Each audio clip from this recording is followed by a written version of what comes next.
उमेश पाल हत्याकांड में बड़ा खुलासा हुआ है। सूत्रों के हवाले से बड़ी खबर यह है कि 1 करोड़ की रंगदारी के लिए उमेश पाल की हत्या कर दी गई। प्रयागराज के धूमनगंज इलाके में उमेश पाल की करोड़ों की जमीन है और उस जमीन पर अतीक गैंग कब्जा करना चाहता था। उसके बदले में अतीक के गुर्गों ने उमेश से 1 करोड़ मांगे थे, लेकिन उमेश पाल ने देने से इनकार कर दिया, जिसके बाद उमेश पाल को ही अतीक गैंग ने रास्ते से हटा दिया, यानी कि मर्डर कर दिया, हत्या कर दी गई। प्रयागराज में उमेश पाल हत्याकांड में यह इस वक्त की बड़ी खबर है।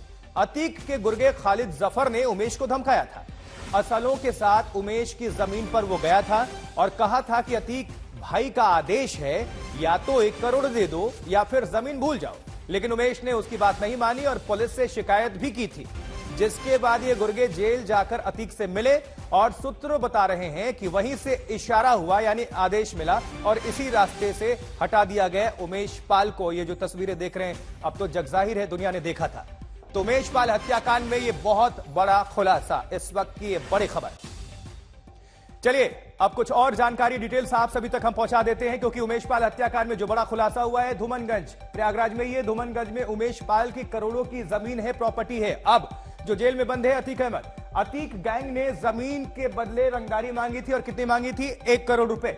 गुर्गो ने 1 करोड़ की रंगदारी मांगी थी, यानी कि अतीक का आदेश था कि या तो 1 करोड़ रुपए दे दो या तो जमीन भूल जाओ। उमेश पाल ने रुपए देने से इनकार कर दिया और इसकी शिकायत भी है पुलिस में। अतीक के गुर्गे उमेश की जमीन कब्जाने पहुंचे थे असलाह के साथ, उसमें कई लोग गए थे। अब उमेश ने रंगदारी की जो शिकायत है वो पुलिस से की थी, यानी पुलिस स्टेशन पहुंचे थे और इसकी लिखित शिकायत दर्ज कराई गई थी। शिकायत के बाद अतीक से मिले गुर्गे कहां? जेल जाकर। ये सूत्रों के मुताबिक सारी डिटेल्स आ गई है। बहुत बड़ा खुलासा इस वक्त। अतीक के इशारे के बाद ही इशारा मिला, उसके बाद से हत्याकांड को अंजाम दिया गया, जिसकी तस्वीरें लगातार अब दुनिया तक पहुंच रही। चलिए आप सभी दर्शकों को प्रयागराज ही हम लिए चलते हैं। संतोष शर्मा हमारे सहयोगी ज्यादा जानकारी अपडेट के साथ जुड़ चुके हैं। संतोष, जैसे जैसे पुलिस पूछताछ आगे बढ़ रही है, बड़े खुलासे भी सामने आ रहे हैं और अब तक का सबसे बड़ा खुलासा यही कि 1 करोड़ रुपए की फिरौती मांगी गई, नहीं देने पर इस हत्याकांड को अंजाम दे देंगे। देखिए, सबसे बड़ी बात कि उमेश पाल हत्याकांड की वजह क्या थी, ये 1 सप्ताह तक बहुत कोई कुछ बता नहीं पा रहा था। शुरुआत में बताया गया कि राजू पाल हत्याकांड में गवाही की वजह से हुई, तो उसमें सिरे से खारिज हो गया कि उमेश पाल हत्याकांड में उमेश पाल उस राजू पाल हत्याकांड में गवाह नहीं थे। मामले की जांच सीबीआई हो रही है।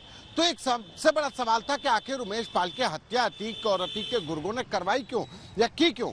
तो ये जो है, ये पूरा मामला 24 अगस्त 2022 को एक एफआईआर दर्ज होती है उमेश पाल हत्याकांड के 7 महीने पहले धूमनगंज थाने में, उसी धूमनगंज थाने में जहां पर उमेश पाल रहते हैं, जहां की ये जमीन है। ये 3310 वर्ग मीटर की ये जमीन है और जिस पर बाकायदा रजिस्ट्री करवाई गई।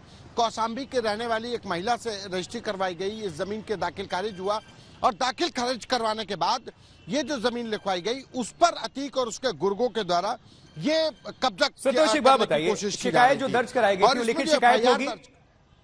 लिखित शिकायत होगी, शिकायत थी या फिर एफआईआर? बिल्कुल ये लिखित नहीं, बाकायदा एफआईआर दर्ज करवाई गई है। उमेश पाल ने इस मामले में एफआईआर दर्ज करवाई और जिन लोगों के ऊपर एफआईआर दर्ज करवाई गई है वो है खालिद जफर, मोहम्मद मुस्लिम, दिलीप कुशवाहा और अबू साद।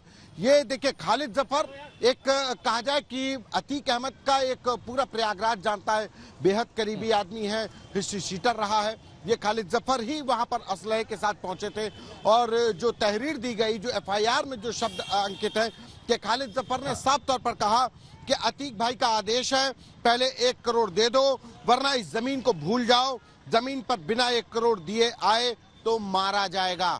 ये धमकी सीधे से दी गई थी कि जमीन पर 1 करोड़ बिना दिए आए तो मारा जाएगा। और 7 महीने बाद, जब अगस्त के महीने में एफआईआर दर्ज होती है और 7 महीने बाद उमेश पाल हत्याकांड, और उस मामले में पुलिस ने कुछ भी नहीं किया था। उमेश पाल मारा गया।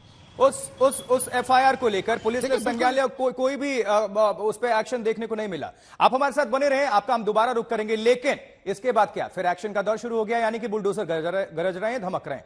उत्तर प्रदेश में आज एक बार फिर से बुलडोजर वाला वार होगा, प्रहार होगा, क्योंकि देखिए लगातार चौथे दिन माफिया के खिलाफ योगी स्टाइल में एक्शन की बारी है, जो कि जारी है। आज उमेश हत्याकांड में सीधे तौर पर शामिल बमबाज और शूटर गुड्डू, मुस्लिम और गुलाम के घरों का नंबर आ सकता है। विपक्ष देखिए आरोप लगा रहा है कि चुन चुनकर मुसलमानों को निशाना बनाया जा रहा है, लेकिन सीएम योगी की पुलिस इन सब से बेखबर अपने मिशन में जुटी हुई है। उनका कहना है कि जो भी इस हत्याकांड में शामिल होगा उसके खिलाफ एक्शन होगा। अब शामिल यही लोग हैं तो एक्शन किसके खिलाफ होगा? 5 तस्वीरें, 12 गुर्गों की 20 संपत्तियां और उन पर यह प्रहार, बुलडोजर एक्शन। संतोष शर्मा हमारे सहयोगी लगातार जुड़े हुए प्रयागराज से। संतोष, हमने देखा कि किस तरह से बुलडोजर जो हैं वो गरज रहे हैं, बरस रहे हैं, धमक रहे हैं, लेकिन आज कहां कहां पर कार्रवाई हो सकती है, सूत्र क्या बता रहे हैं?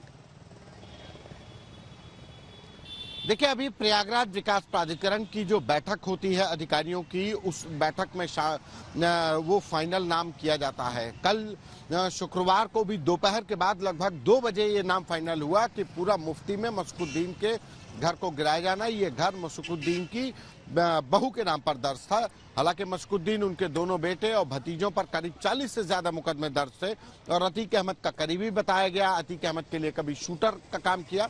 तो आज फिर प्रयागराज विकास प्राधिकरण का बुलडोजर चल सकता है। अभी अफसरों की बैठक होने के बाद इस अंतिम मोहर लगेगी उस नाम पर जिसका घर पर यह बुलडोजर चलेगा, लेकिन ये बैठक होना बाकी है। लेकिन जो हमारे पास जानकारी मिल पा रही है कि आज जो बुलडोजर चलेगा वो करेली इलाके में चल सकता है। करेली इलाके की तरफ आज प्रयागराज विकास प्राधिकरण का बुलडोजर जाएगा और वहां का पर अतीक के जो करीबी हैं उनके ऊपर बुलडोजर चलेगा, उनके घरों पर बुलडोजर चलेगा। शुक्रिया संतोष इस खबर पर दर्शकों तक जानकारी पहुंचाने के लिए।